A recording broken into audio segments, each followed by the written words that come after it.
Matthew 18. Who is the greatest? At that time, the disciples came to Jesus, saying, Who is the greatest in the kingdom of heaven? And calling him a child, he put him in the midst of them, and said, Truly, I say to you, unless you turn and become like the children, you will never enter the kingdom of heaven. Whoever humbles himself like this child is the greatest in the kingdom of heaven.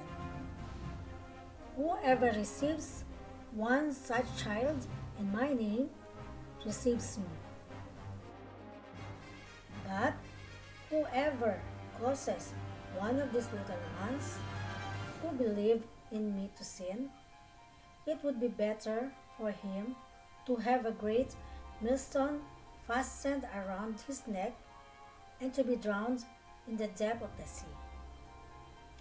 Temptations to sin. Woe to the world for temptations to sin, for it is necessary that temptations come, but woe to the one by whom the temptation comes. And if your hand or your foot causes you to sin, cut it off and throw it away. It is better for you to enter life crippled or lame than with 2 hands or 2 feet to be thrown into the eternal fire. And if your eye causes you to sin, tear it out and throw it away. It is better for you to enter life with 1 eye than with 2 eyes to be thrown into the hell of fire. The parable of the lost sheep. See that you do not despise one of these little ones. For I tell you that in heaven their angels always see the face of my Father who is in heaven. What do you think? If a man has 100 sheep and one of them has gone astray, does he not leave the 99 on the mountains and go in search of the one that went astray? And if he finds it, truly I say to you, he rejoices over it more than over the 99 that never went astray. So, it is not the will of my Father who is in heaven that one of these little ones should perish. If your brother sins against you,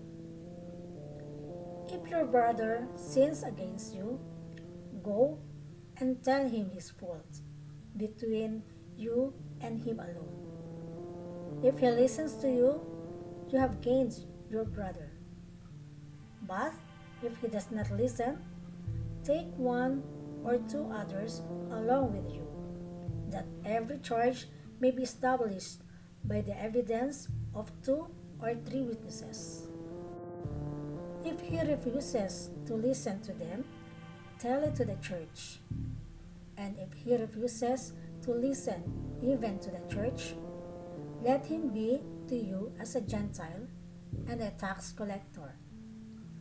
Truly, I say to you, whatever you bind on earth shall be bound in heaven, and whatever you loose on earth shall be loosed in heaven.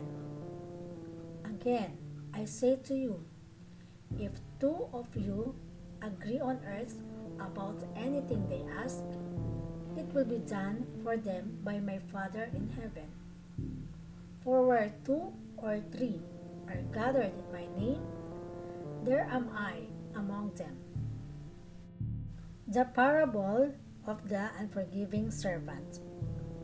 Then Peter came up and said to him, Lord, how often will my brother sin against me, and I forgive him?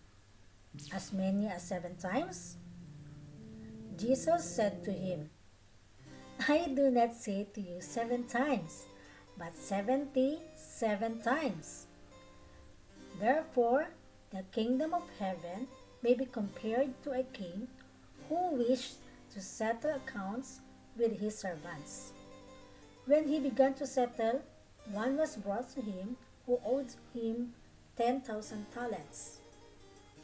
And since he could not pay, his master ordered him to be sold, with his wife and children and all that he had, and payment to be made. So the servant fell on his knees, imploring him, "Have patience with me, and I will pay you everything." And out of pity for him, the master of that servant released him and forgave him the debt. But when that same servant went out, he found one of his fellow servants who owed him 100 denarii, and seizing him, he began to choke him, saying, "Pay what you owe." So his fellow servant fell down and pleaded with him, "Have patience with me, and I will pay you." He refused and went and put him in prison until he should pay the debt. When his fellow servants saw what had taken place, they were greatly distressed, and they went and reported to their master all that had taken place.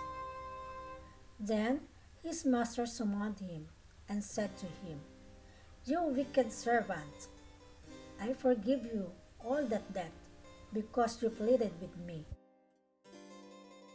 And should not you have had mercy on your fellow servant, as I had mercy on you?"